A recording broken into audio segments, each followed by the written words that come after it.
Pablo, good to see you. How you doing? How you been? First one in, as always. Let's go, Pablo.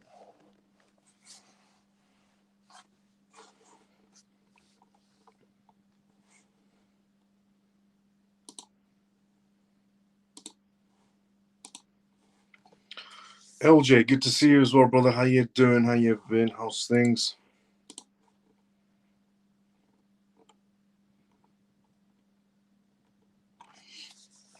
Blessings, Miles. Wonder, how you doing? Good to see you as well. How you been?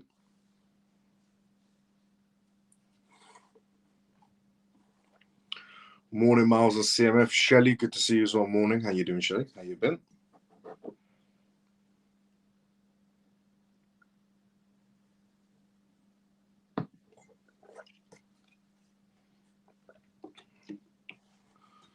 Okay. While everyone's tuning in one by one, let's do the intro, disclaimer, what we're going to go through on tonight's live. A few things we're going to discuss on tonight's live, which is extremely important to know about. One of them essentially being tomorrow regarding rate cuts, which is the biggest question. Are we going to get rate cuts tomorrow? If we do, the market goes exceptionally well. If we don't, then the market's going to react in a negative way. So on that note, welcome to the CMF Live. If you're watching this for the first time ever, the CMF stands for Crypto Miles Family. My name is Miles. You can tune to this live Monday to Friday, 10 p.m.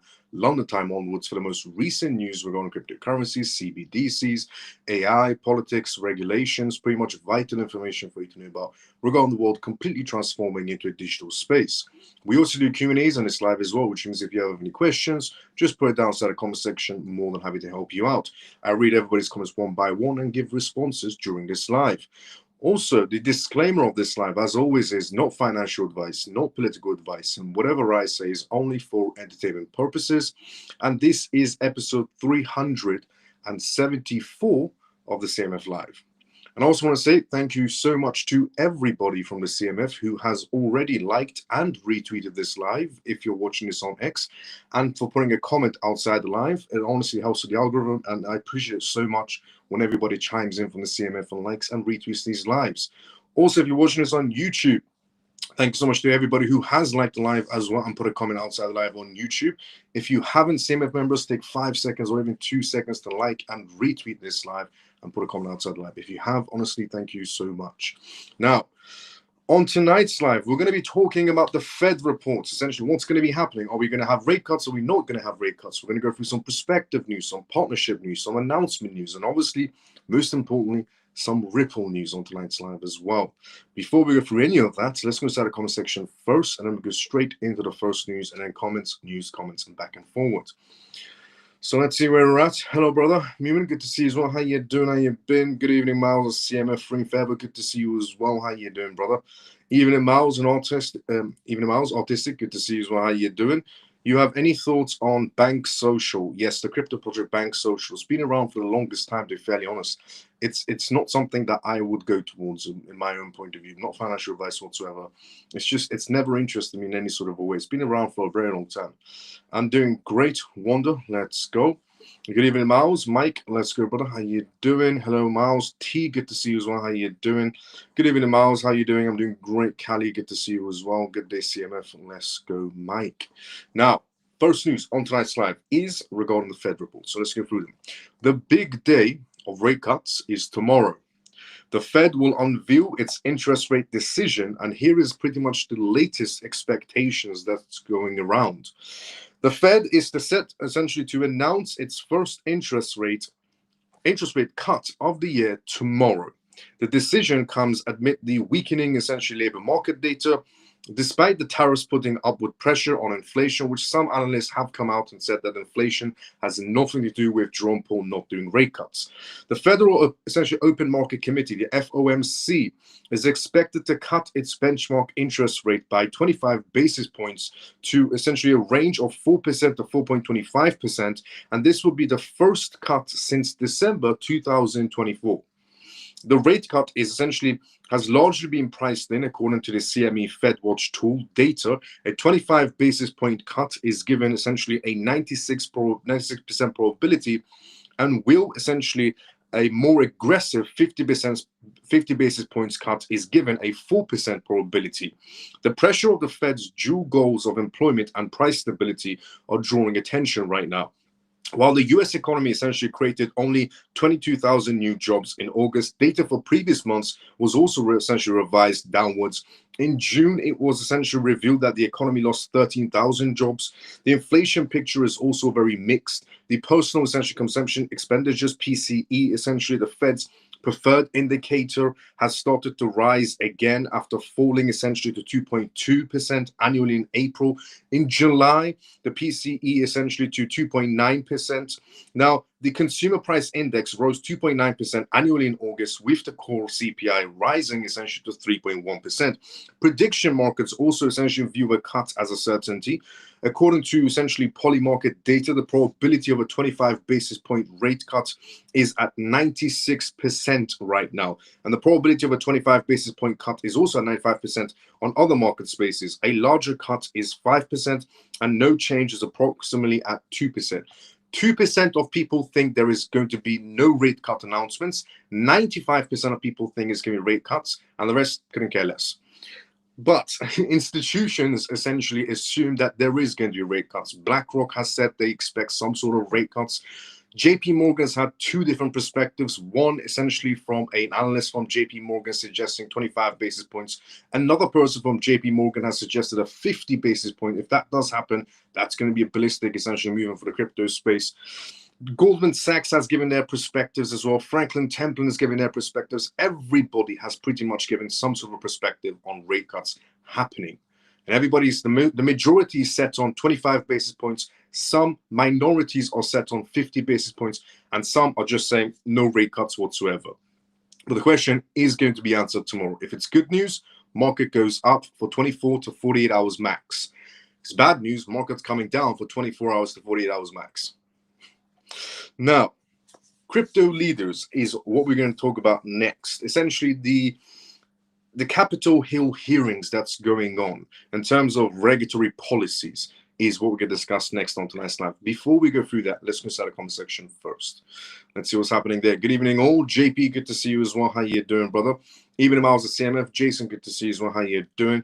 What's up, Miles? What's up, CMF? Kerry, good to see you as well. How you doing, brother? Hi, brother. Kamal, good to see you as well. How you doing?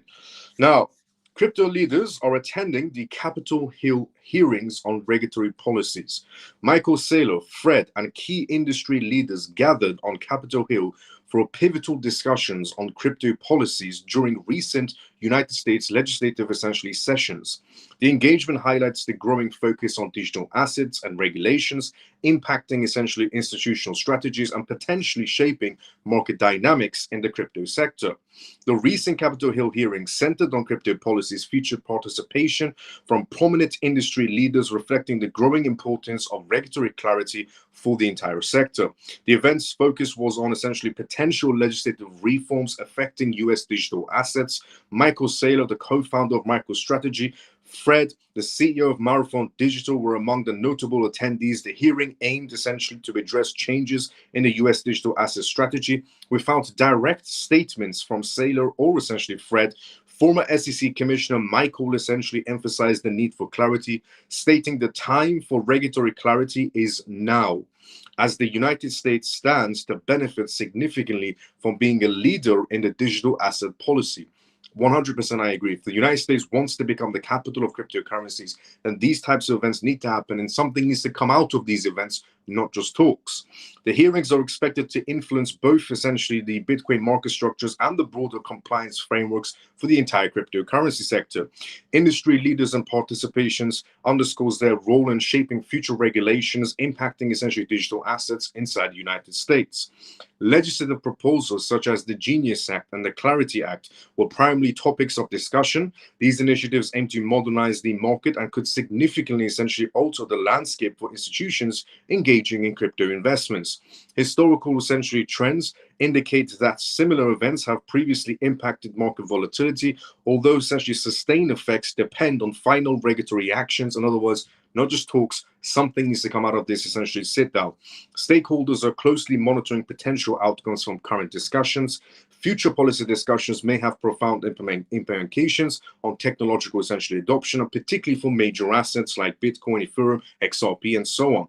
The hearings outcomes will carefully be analyzed for their long-term impact on the US crypto ecosystem. So, Capitol Hill sit down. Few big names are at the table right now discussing essentially the Genius Act, which already passed, but what they can bring more towards the table in terms of essentially stablecoins.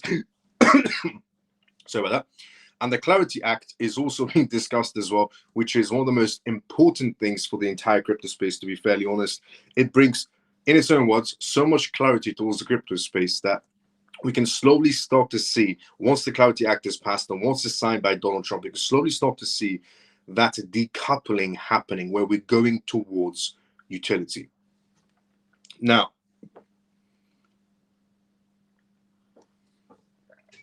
Open Bank is what we're going to talk about next, who's offering right now crypto trading services in Germany. More banks are getting involved day by day inside the crypto sector, or doing some sort of testing inside the crypto sector, on even sandboxes for different jurisdictions around the world.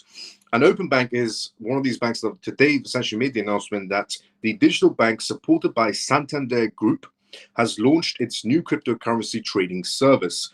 According to a press release, customers in Germany can now essentially easily buy and sell and hold cryptocurrencies directly in their Open Bank accounts. This means customers do not need to transfer money to other platforms like Binance, Coinbase, Crypto.com, Kraken, Robinhood, and so on. They can start buying essentially crypto assets directly through their banks. Now, to be fair and honest, the first bank that actually did offer this type of service was Revolut Bank. With this launch, users can trade popular cryptocurrencies like essentially Bitcoin, Ethereum, XRP, Litecoin, Cardano, HBAR, AVAX, and so on. Interestingly, this service is fully integrated into the Open Bank app and website, offering a secure and easy experience for both beginners and experienced crypto investors. Importantly, clients can rely on the support of Banco Santander, one of Europe's largest and most trusted banks. The bank will also offer benefits from protections offered under the European Union's Market in Crypto Asset Regulations, MiCA. Notably, Open Bank is entering the crypto markets with low trading fees of 1.49% for both buying and selling, with a minimum fee of €1 per transaction. There is no custody fees. As such, customers can hold their digital essentially assets safely and without any sort of extra costs at the bank. It also essentially is worth noting that the bank plans to expand its offerings to Spain in the coming weeks. So it's not just going to be offering these types of services through their bank in Germany, they're going to be expanding into Spain as well. In a similar essentially vein, Deutsche Bank, a German essentially multinational investment company, plans to start its cryptocurrency custody service in 2026. As reported, essentially the bank will collaborate with the Austrian cryptocurrency exchange Bitpanda to develop this service. The move is also to integral for Deutsche Bank efforts to grow in the digital asset market space. Meanwhile, Clearstream, a subsidiary of Deutsche Börse, essentially has entered the crypto industry. The company launched a new custody service for institutional investors, enabling them to invest in digital asset markets. A lot of things are happening in Europe in terms of cryptocurrencies and banks and institutions. This service initially supports essentially Bitcoin and Ethereum, and later on essentially more cryptocurrencies will be added. It is also worth noting that institutional clients now have access to new services which provides custody and settlements through digital assets.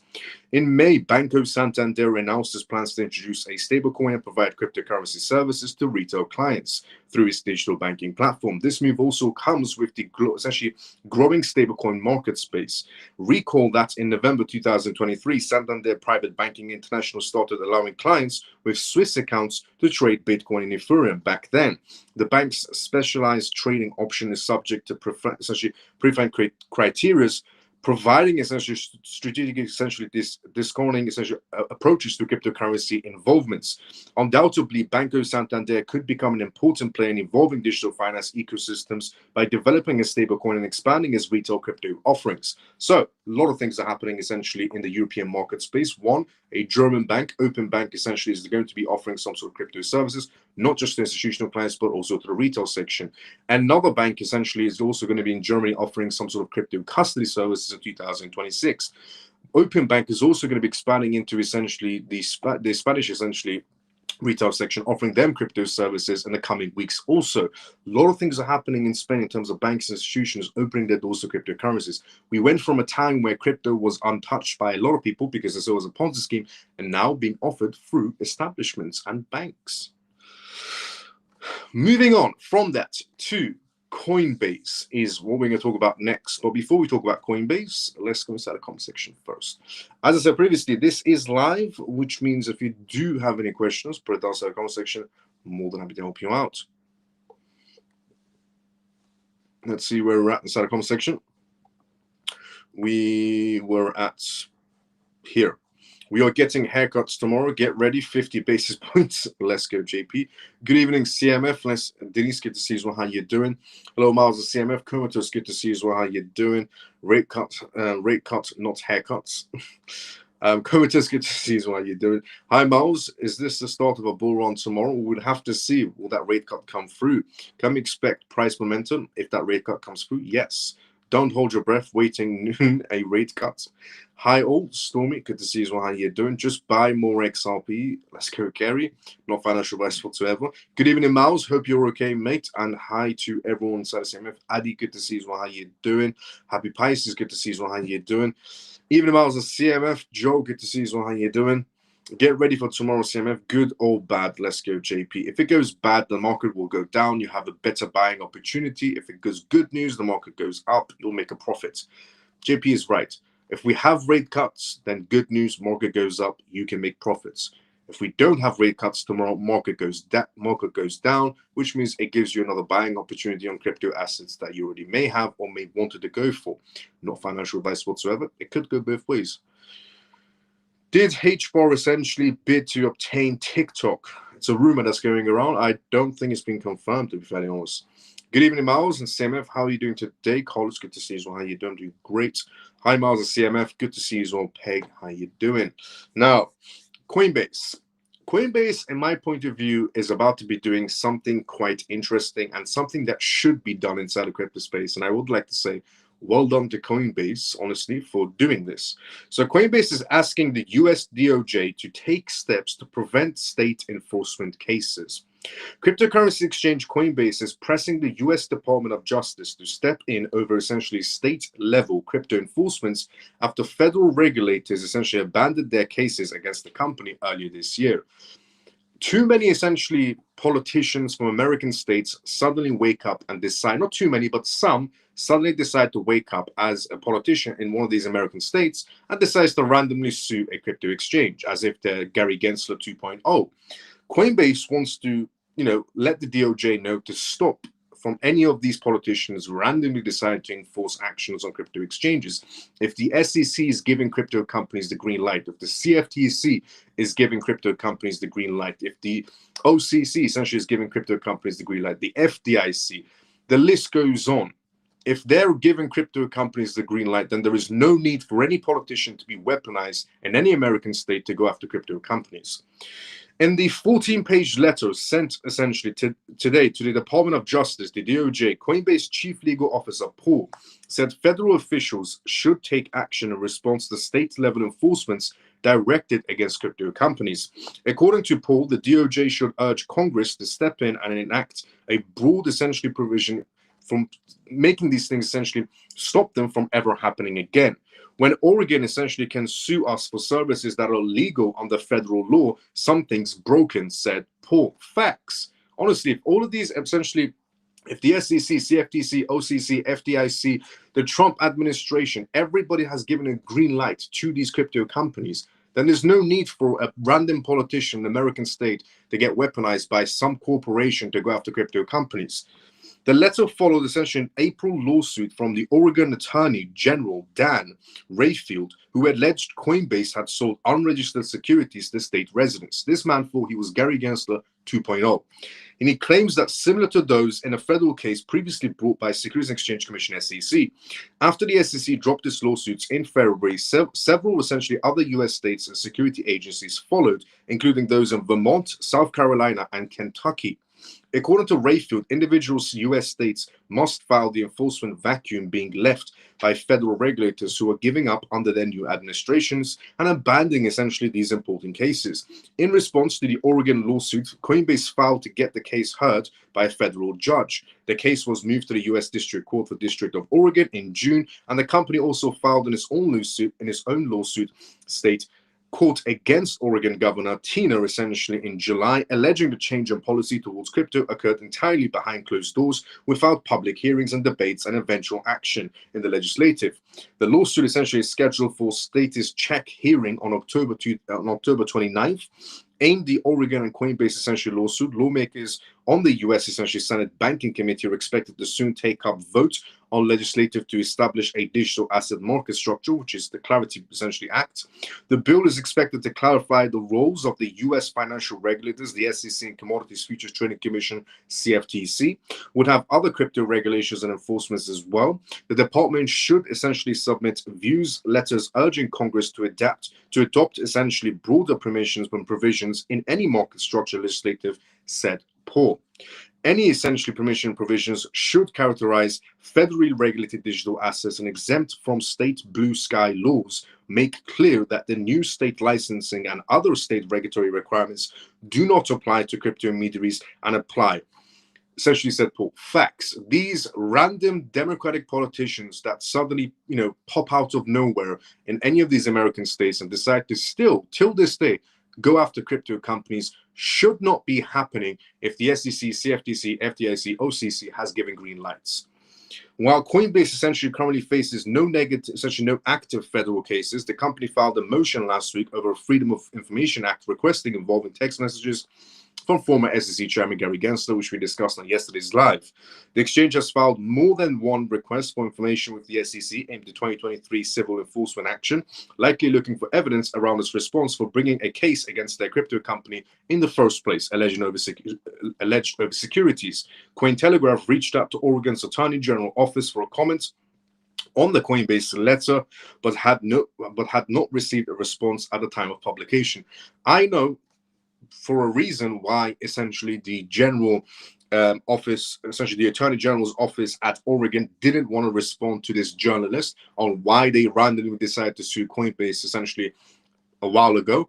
It's because he has no excuse. Somebody decided to tell that man to go after Coinbase for no apparent reason, and he said, okay, how much are you paying me? That's how it works with most politicians, and especially in any politician's case, but Democratic politicians have been the ones that have tried to stop innovation inside the United States, to be fairly honest, with cryptocurrencies.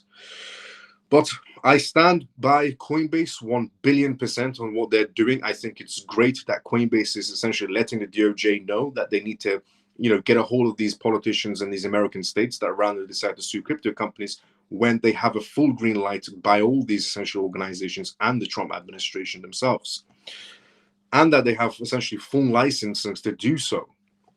Now, moving on from that to tokenized shares. Tokenized shares, forward industry, revolutionary move to Solana blockchain. Forward Industries aims to manage all related crypto actions on Solana. If you're somebody holding essentially Solana, this could be very good news for you.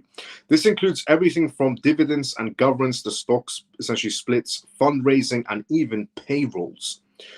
But essentially, what exactly does this mean to tokenized shares, and why is Solana essentially the chosen platform for this particular firm? Tokenized shares involves converting traditional company stocks into digital tokens on the blockchain, which they have chosen, in their own essential words, Solana's blockchain. These tokens represent ownership, much like conventional shares, but they offer several advantages inherent to blockchain technology. Increased transparency. All transactions are recorded on essentially the ledger. Fractional ownership. Investors can buy smaller portions of a share, or making high-value stocks more accessible. Faster settlement. Blockchain can significantly reduce the time it takes for essentially a trade to settle. Global accessibility.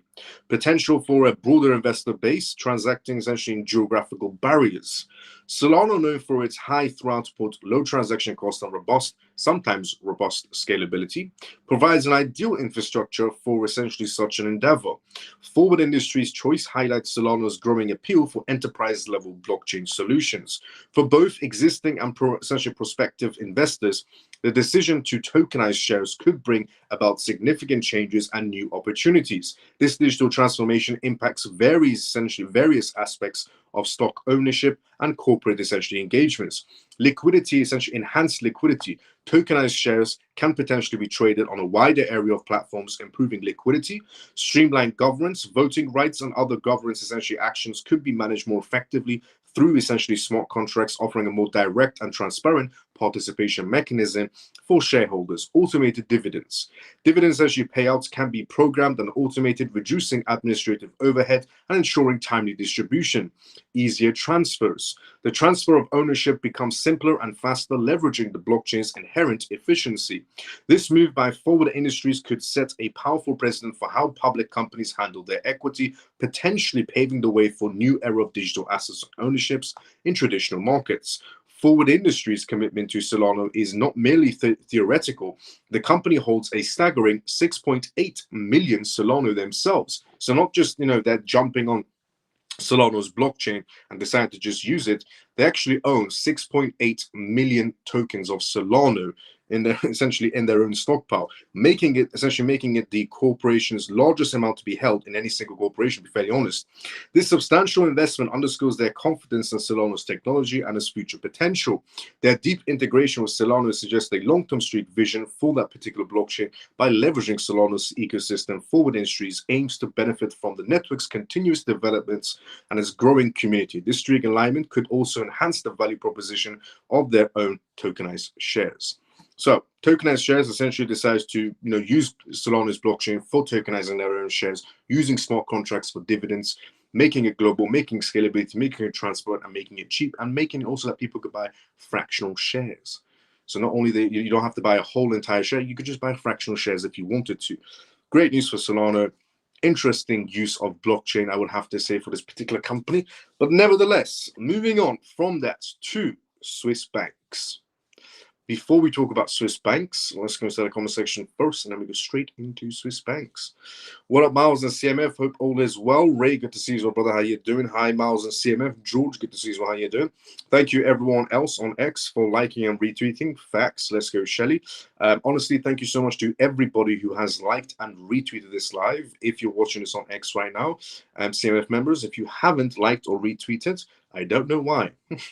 I can't bet that Solana will be using ZBEC network to distribute those payments. I can bet that Solana will be using ZBEC network to distribute those payments. Let's see. We never know. We have a big day tomorrow. Let's hope Jerome Too Late Powell lowers the rates.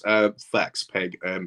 Honestly, we hope he does lower the rates. For once in his life, are we going to be seeing Jerome Powell do the right thing? Especially now we know that, he is pretty much out the door. His term is coming to an end in 2026. He's out the door. He's had his essentially last ever Jackson Hole event, which just previously passed, where he gives some hints of a rate cut. Hence why we're coming up to this situation of, are we going to get rate cuts because of the hints he was giving essentially in the last ever Jackson Hole event he did. So he is coming up to the ending of his term.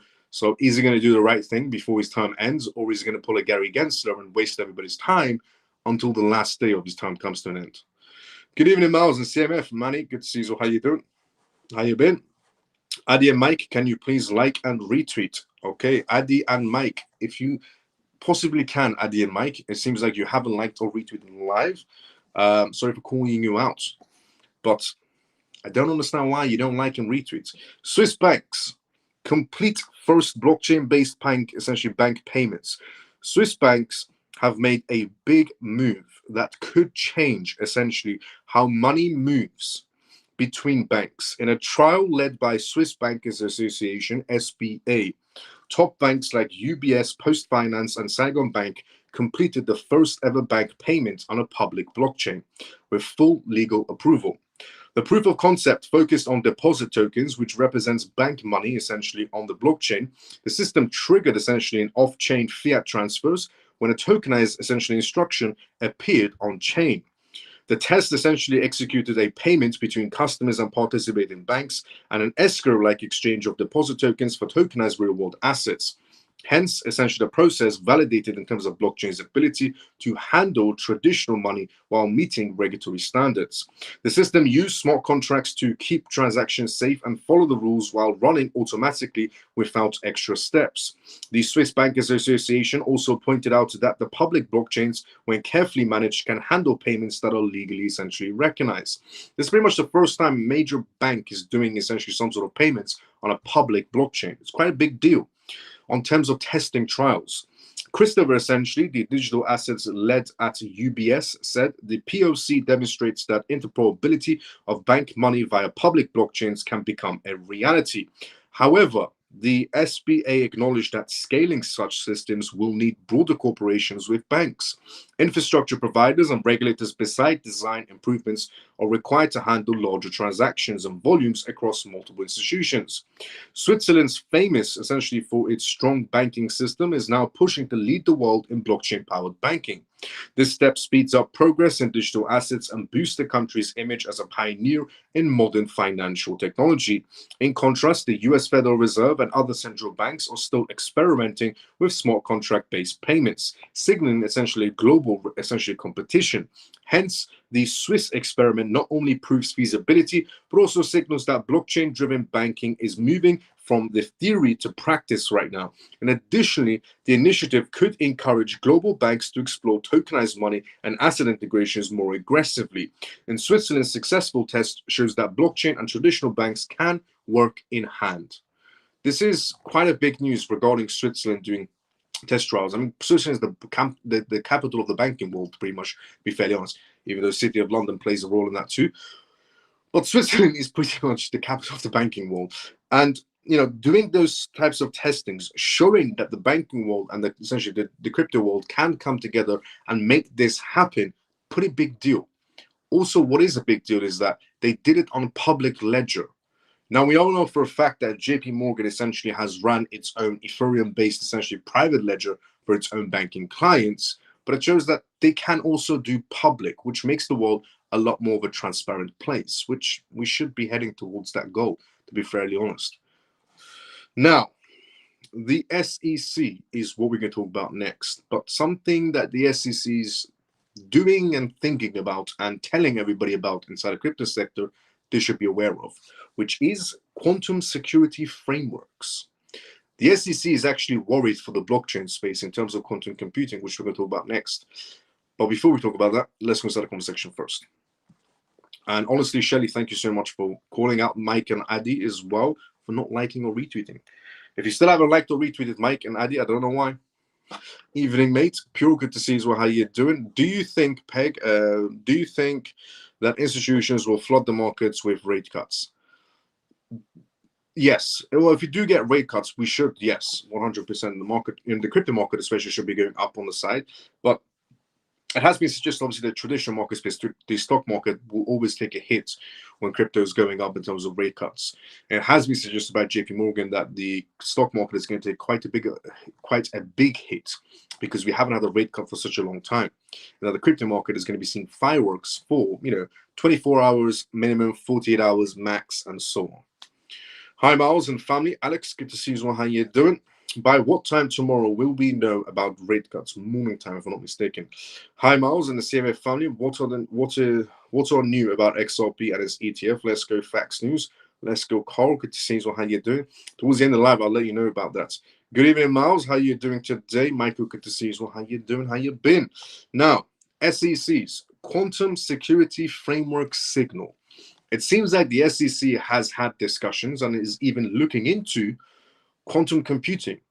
The SEC went from suing the crypto space to now worrying about the crypto space. Who saw that one coming? The Post-Quantum Financial Infrastructure Framework.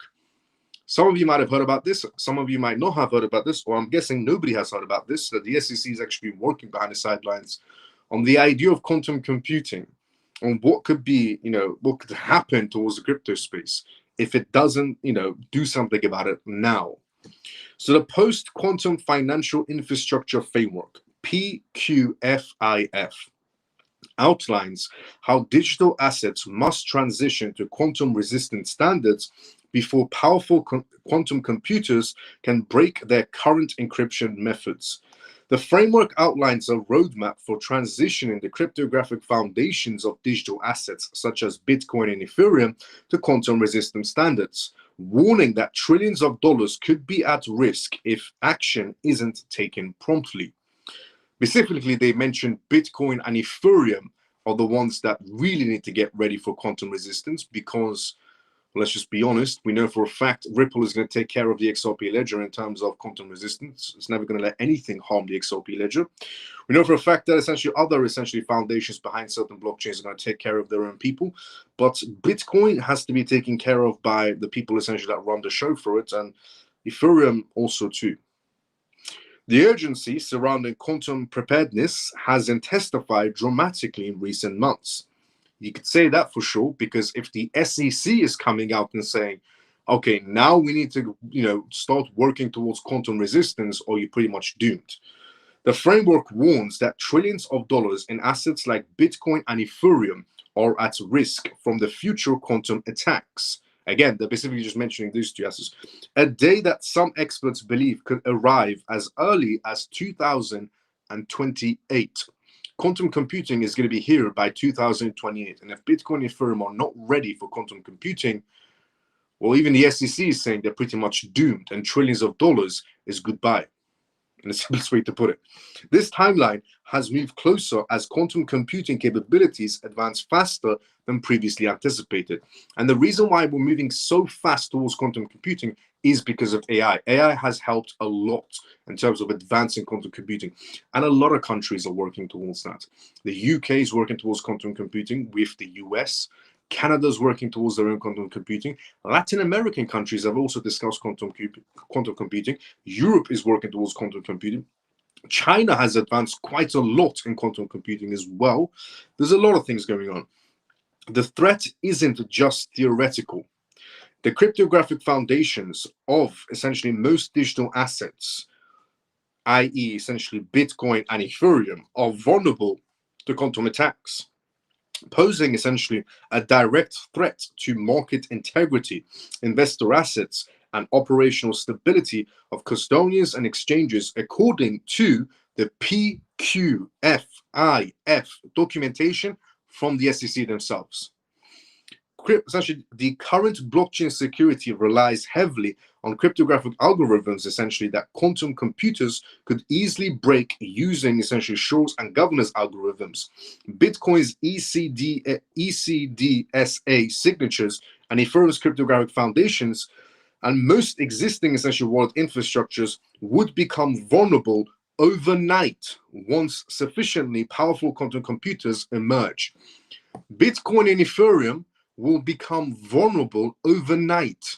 Trillions of dollars will be at risk because of these two assets.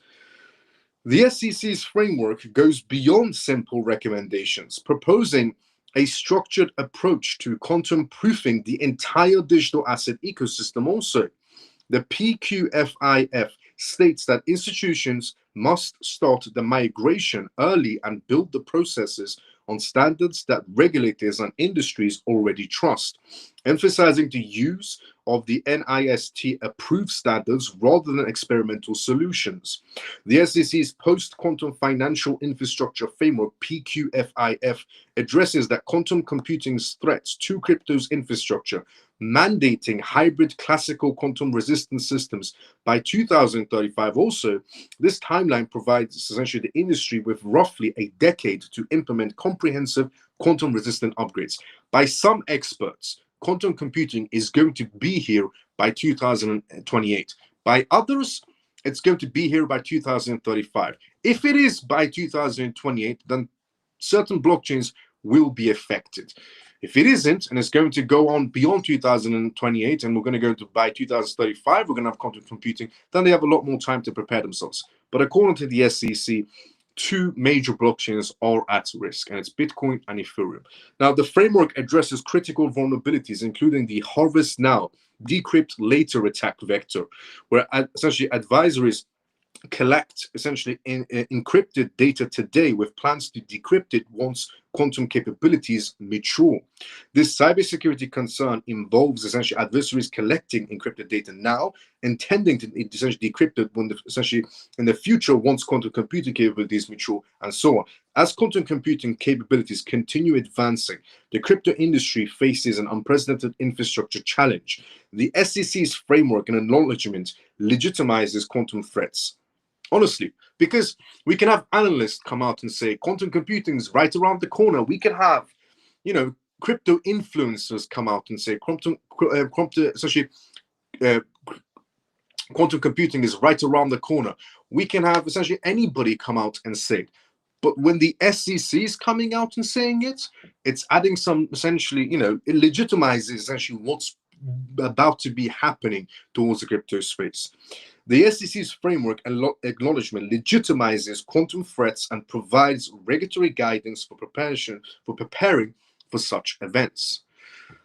So, the SEC itself thinks essentially that Bitcoin and Ethereum overnight will become vulnerable once quantum computing comes into play, which trillions of dollars will be at risk. And this is, it goes back to what I said previously. A lot of people inside the crypto space, not a lot of people, but some people, let's say, inside the crypto space, I've been saying this for the longest time, that some people hate the idea that, Ripple's behind the XRP ledger, or essentially, Stellar's behind it, and so on. But what I said previously is now it doesn't look so bad that Ripple is behind the XRP ledger, essentially helping into maintaining, obviously through essentially developers itself as well. It's not that so bad now that essentially Stellar Foundation is behind XLM, or essentially Solana's foundation is behind Solana, or essentially AVAX's foundation is behind AVAX, and so on. Well, when it comes to Bitcoin, who's behind it? The developers? Good luck to that one, honestly, because everybody has to be on the same page for anything to be happening on that chain. Same scenario goes for Ethereum up to a certain extent. So this is why the SEC is stating essentially, Bitcoin and Ethereum overnight could become extremely vulnerable. Overnight, trillions of dollars at risk. And why didn't I mention Ripple could become vulnerable overnight? But the XRP ledger could become vulnerable overnight because they know who's going to be taking care of it. So it's not that bad now, is it, that there are certain companies behind certain blockchains protecting it from what's to come in the future? And the ones that don't have anybody behind it and just developers and nodes, well, they all have to be on the same page for anything to pass through.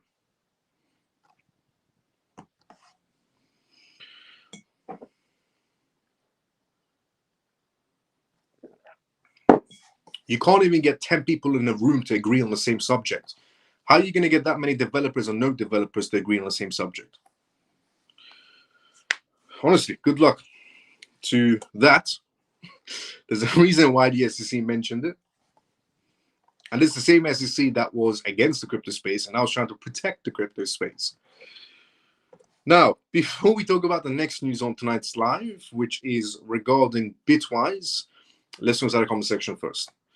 As I said previously, this is live, which means if you do have any questions or comments, put it down in the comment section. More than happy to help you out.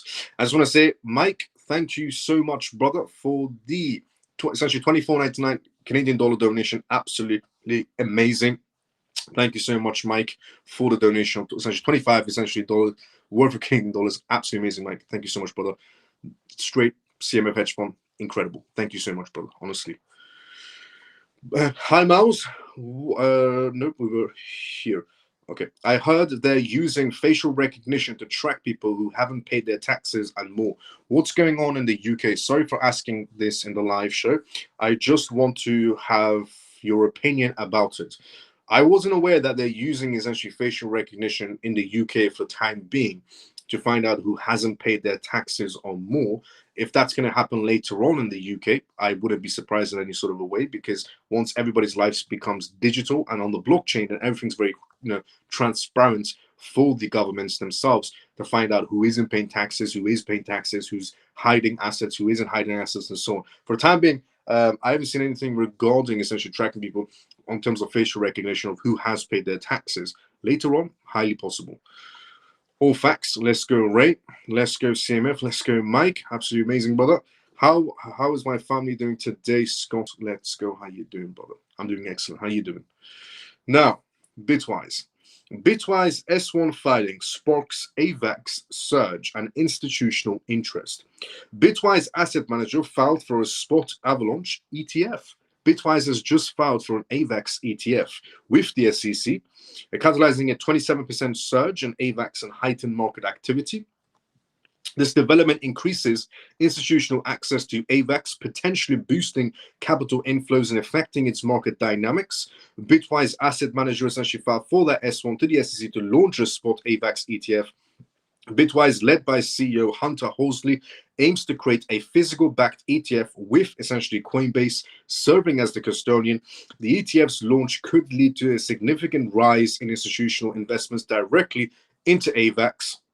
User and developer activity on the AVAX network has increased, with the total value locked essentially surpassing $2 billion. The decentralized exchange have maintained over $2 billion in trading volume weekly, essentially highlighting the sustained interest in the ecosystem.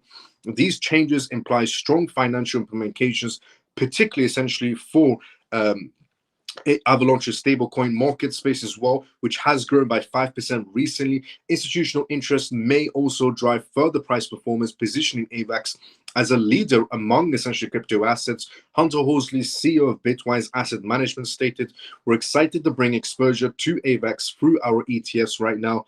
And essentially, the comparisons with past ETF filings, such as Bitcoin, show similar positive market reactions. With increased demand, AVAX might see substantial inflows. However, the immediate effects on other major assets like ETH and Bitcoin remain limited.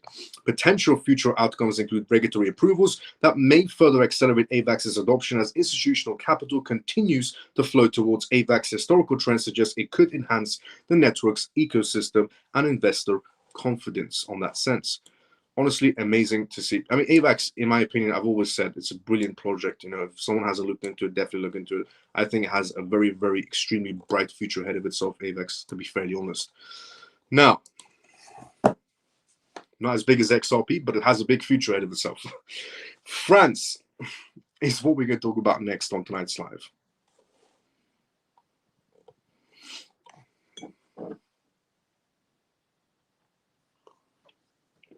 So yesterday, we talked about how the UK decided to take 10 steps backwards inside the crypto space by the Bank of England suggesting that essentially we should be limiting stablecoin usage, and that if you are a British citizen, the max you can hold in stablecoins is around $27,000, which is quite ridiculous. And if you're a business, you can hold up to 10 million, which is also still quite ridiculous, to be fairly honest. Nobody should be telling you how much stable coins you can hold. They're not the ones that's feeding your family or keeping a light over your head, to be fairly honest.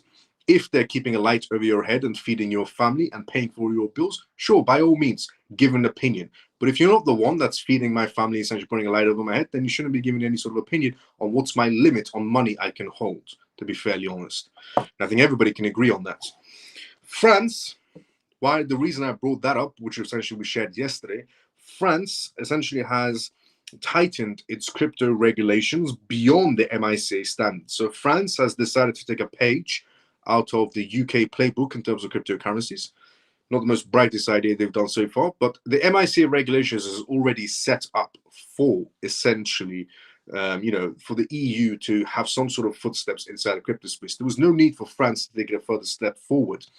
And I do believe that France has other bigger issues to deal with than trying to meddle themselves more inside the cryptocurrency sector.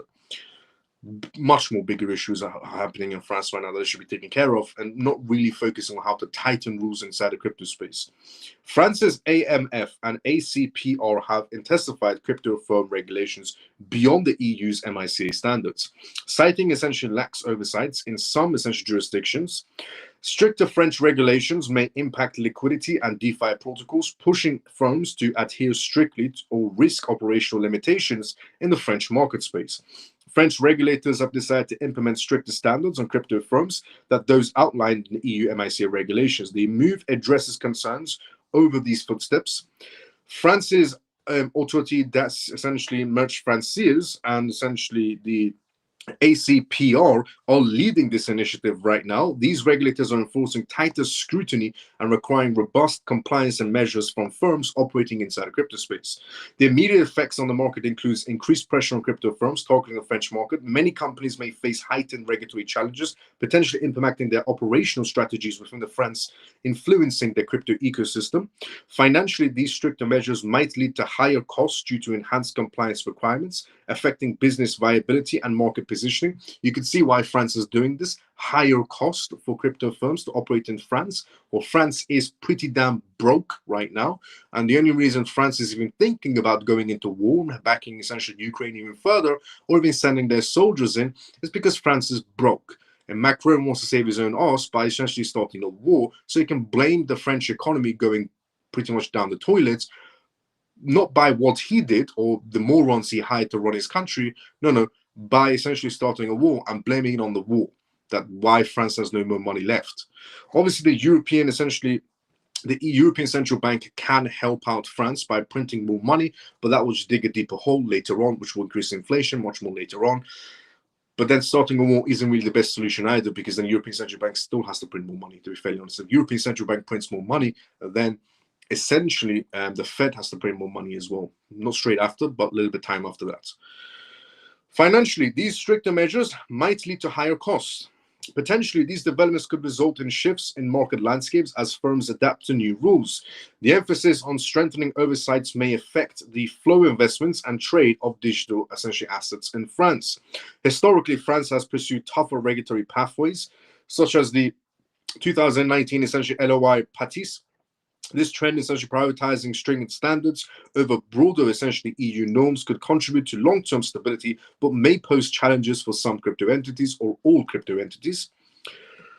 And essentially, our citizens, and this is what France had to say.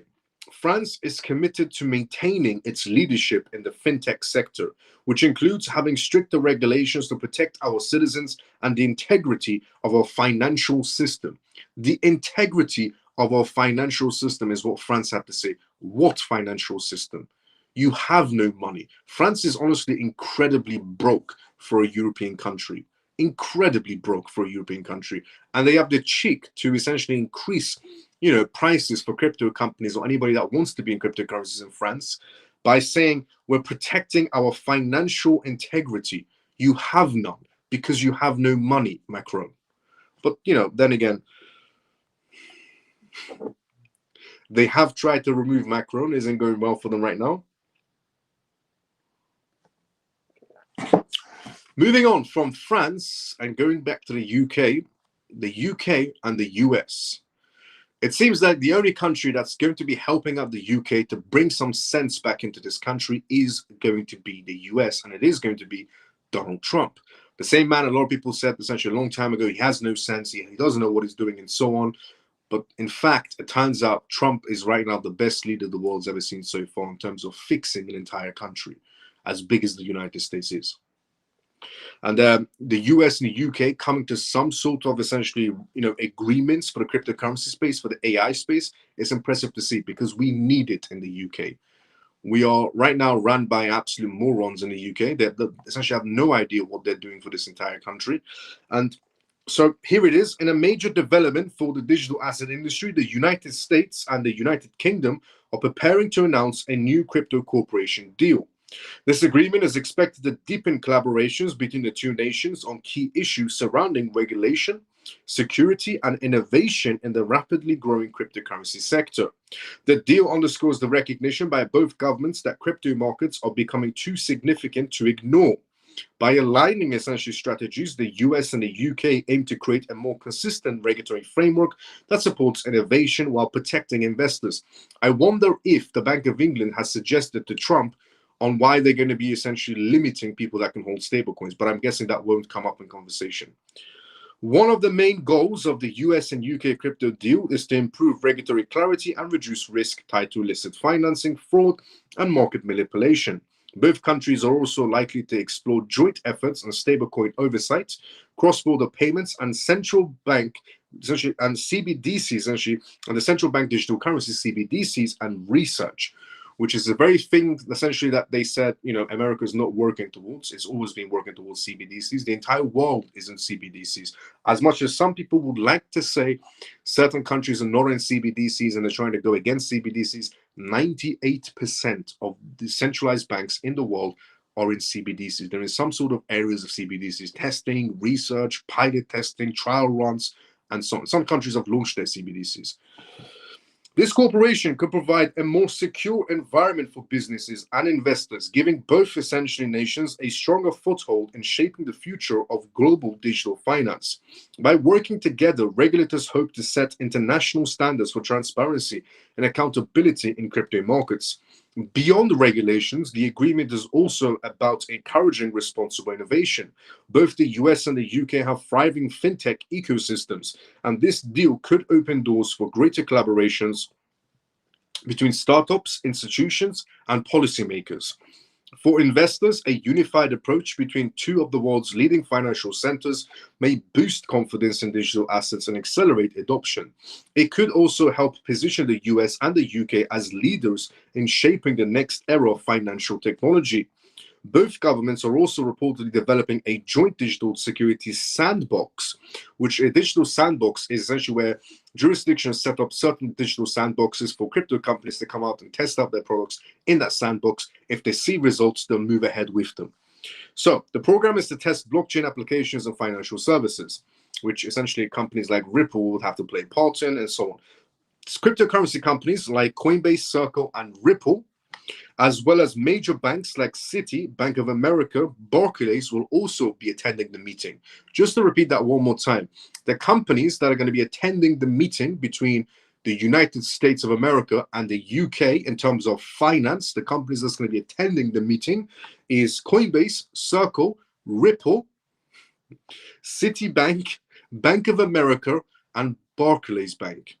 Officials said the meeting was organized at the last minute following a letter sent by the crypto industry to the UK government ahead of Trump's official visit this week.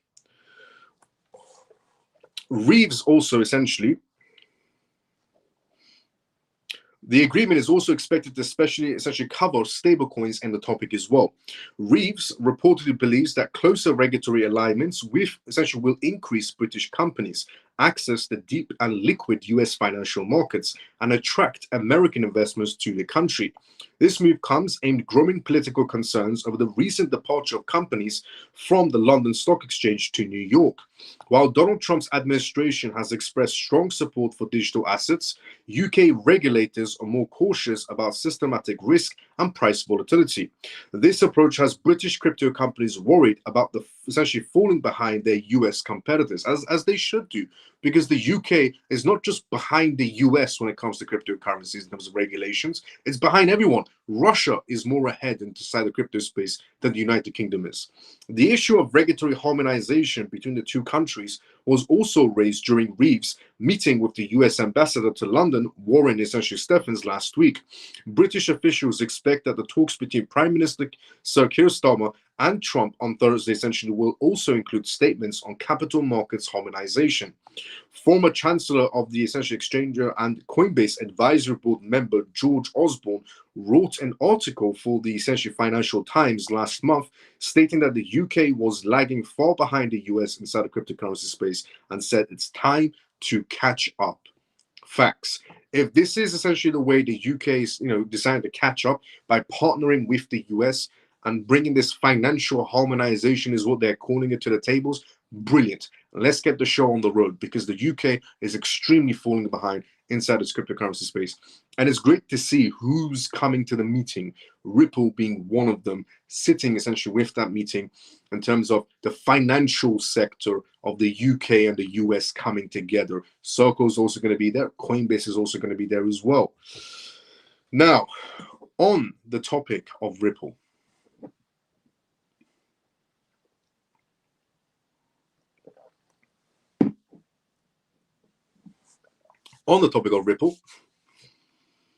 the Ripple Swell event. Before we talk about that, let's go to the comment section first.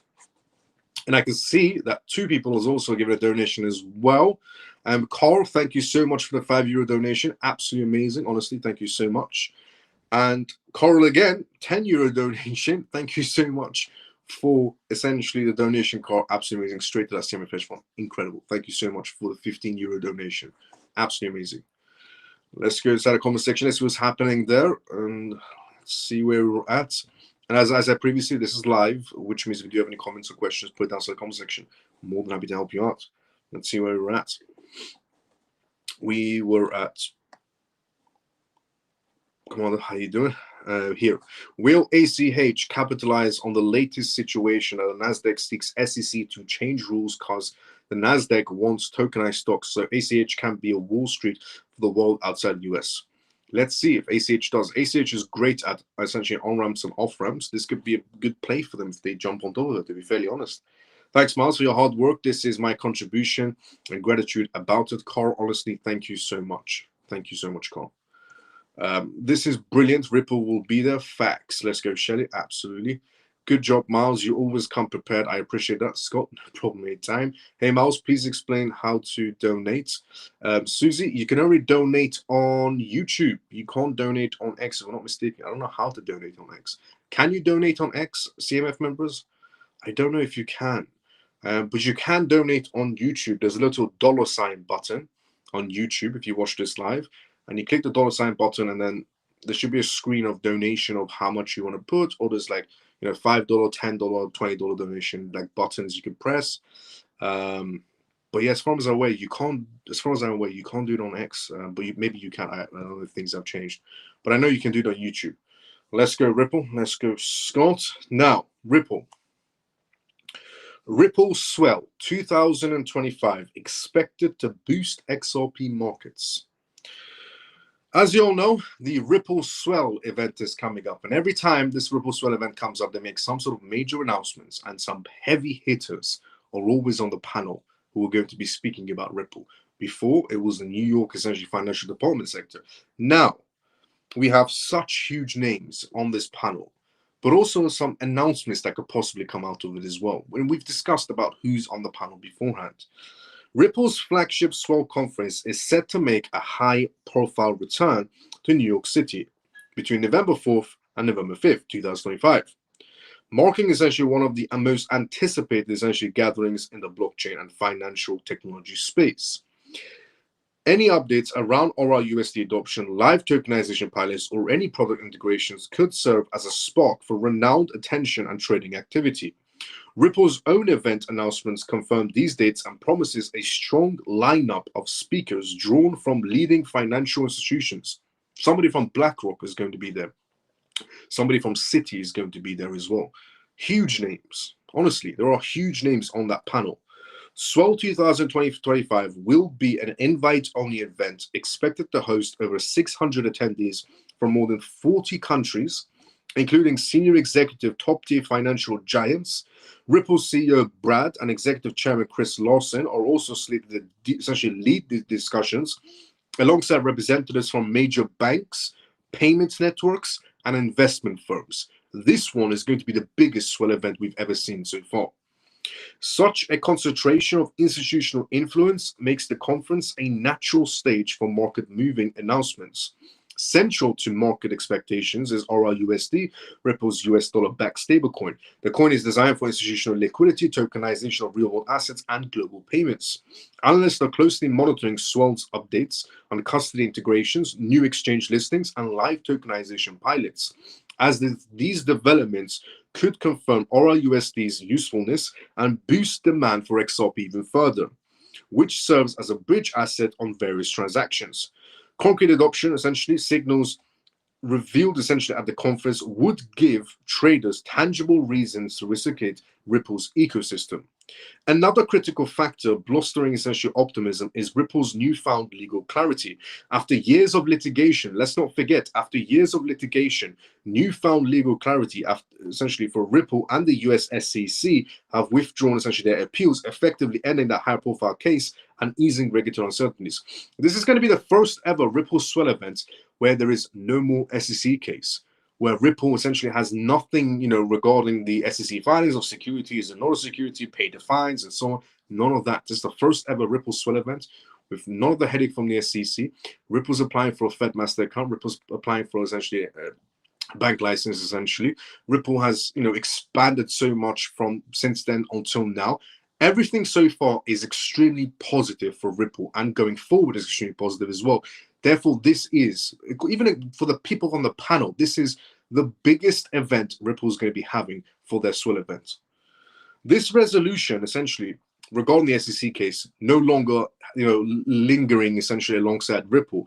This resolution removes a major barrier that had previously discouraged banks, custodians, and asset managers from deeper engagements with Ripple's infrastructure. With legal overhang gone, infrastructure can now consider broader partnerships and pilots without the same compliance risk. Investors and analysts will be watching specifically for verifiable announcements during Swell's 2025 event. These include confirmed RLUSD integrations, tokenizations, projects named and institutional partners, and any other essentially cross-border payment initiatives. Regulatory approvals or collaborative essentially frameworks unveiled on a stage would be particularly significant, potentially accelerating XRP's adoption essentially within both traditional finance and decentralized networks. With its combination of timely legal victories, a maturing stablecoin strategy, and an elite international audience, Ripple's Swell 2025 is more than a routine industry conference. It is a pivotal moment for the company's growth trajectory and XRP's market dynamics, and the right mix of essentially product announcements and adoption milestones could reignite momentum across retail and institutional markets, setting the tone for XRP's next chapter. Facts. Also, let's not forget that not only do we have rate cuts tomorrow, but the day after, we could have our very own first somewhat XRP spot ETF, which is about 80% XRP essentially on those assets. So we can also have, just to point out, tomorrow, we honestly have this to look forward to, which is exceptional, because it's the first time, as I said, the SEC case is no longer lingering alongside Ripple. First time, no more SEC case, Ripple Swell event, heavy hitter names, invite only essentially event that's going on. Big things are supposed to be announced, big names are going to be on the panel. A lot of things are happening for Ripple. No more SEC case, Fed Master account, bank account, licensings, everything that's going on for them. And also, let's not forget, tomorrow, rate cuts. Are we going to have them or are we not going to have them? If we have them, market goes up. If we don't have them, market goes down. Both sides, there is a positive to it. If the market goes up, brilliant. Everybody's in profit. If the market goes down, then you can have a buying opportunity for the assets you wanted, because you know where the market's going to be headed anyways eventually. Also, we might have our first XRP ETF pretty much the next day on the 18th. Essentially, we might have our first XRP ETF on the 18th. Passing essentially, going to be happening. And a lot of people was 12, but it's actually the 18th, as I said previously. That's also a big deal as well. This month also ended the month, as I've been keep on saying, Clarity Act. That is going to be an extremely big deal, because that's going to be the next step to detachments from Bitcoin's footsteps. Not overnight, but it's the first steps of decoupling from Bitcoin's footsteps, as I've been saying for pretty much the past year. On that note, we have reached the endings of tonight's live. So, if you've been watching this for the first time ever, this is called the CMF Live Show, essentially. It stands for Crypto Miles Family. My name is Miles. You can tune into this live Monday to Friday, 10 p.m. London time onwards, and this was episode 374. Also, the disclaimer of this live, as always, is not financial advice, not political advice, and whatever I say is only for entertainment purposes. If you do have any questions, go for it right now inside the comment section. Let's get these questions. If you do have any questions, don't be shy. I don't think you can on X yet, only on YouTube. Thank you so much for that. Shelly, yeah, I thought so. Only on X, essentially, only on YouTube you can do donations, not on X. Thank you for that, Shelly. Click on my image and then click on buy now your own sticker. You will be redirected to a page to send super stickers to Crypto Miles and then the institutions. Miles, what could be the average cost of an ETF? Depends when it comes out what the price point is going to be. Exciting times ahead. Facts. Let's go artistic. Great live. Take care, Miles, the CMF. Let's go, Ray. C2 roll the same time as usual. Great job, Miles. Let's go, Scott. Honestly, Mike and Carl, thank you so much for the donations. Absolutely. Both of you are absolutely amazing. Thanks so much for the donations. Once again, Miles, thank you very much. Have a great night. Let's go, Mike. See you tomorrow. Same time as usual, brother. Thank you, Miles. Good night, everyone. Stormy, see you tomorrow, same time as usual as well. Great live, Miles. Thank you. Good night, Miles and CMF. Jason, see you tomorrow, same time as usual as well. Share the live. Let's go, Scott. Honestly, thank you so much to everybody from the CMF who has liked and retweeted this live on X. If you're watching this on X, and if you're watching this on YouTube, thank you so much to everybody who was also liked the live as well. If you haven't liked or retweeted this live, CMF members, I don't understand why. Please like and please retweet this live and put a comment outside the live. It's not asking for much. It's just a like and a retweet. Thanks, Miles. Have a great night and see you tomorrow, same time. Artistic, see you tomorrow, same time as usual. Thanks, Miles. Good night. Great live. Carl, see you tomorrow, same time as usual. Thank you so much, Carl, for the donation as well. Absolutely amazing. And honestly, thank you so much to every single one of you who has contributed and also who has liked and retweeted this live. Oh, incredible. Thank you so much. Good night, Miles and CMF. Great news. See you tomorrow. Free forever. See you tomorrow about the same time as usual. Good night. Thanks, Miles, as always, for your time. Night and day or Shadi, let's go. See you tomorrow, same time as usual. Good night, Miles, and all the CMF. Thank you for a great live and news. Let's go, JP. See you tomorrow, same time as usual as well, brother. I will be seeing everybody tomorrow, same timing as usual, 10 p.m. London time onwards. Everybody have a great day or a good night, depending on where you're around the world. Love you all. Pablo, let's go. See you tomorrow, same time as usual as well. Love you all. See you all tomorrow, same time as usual, 10 p.m. London time onwards for the next episode of CMF Live. Episode 375 will be tomorrow. See everybody tomorrow, same time as usual. Love you all. Like, comment, retweet, put a comment if you haven't. If you have, honestly, thank you so much. See everybody tomorrow, same time as usual.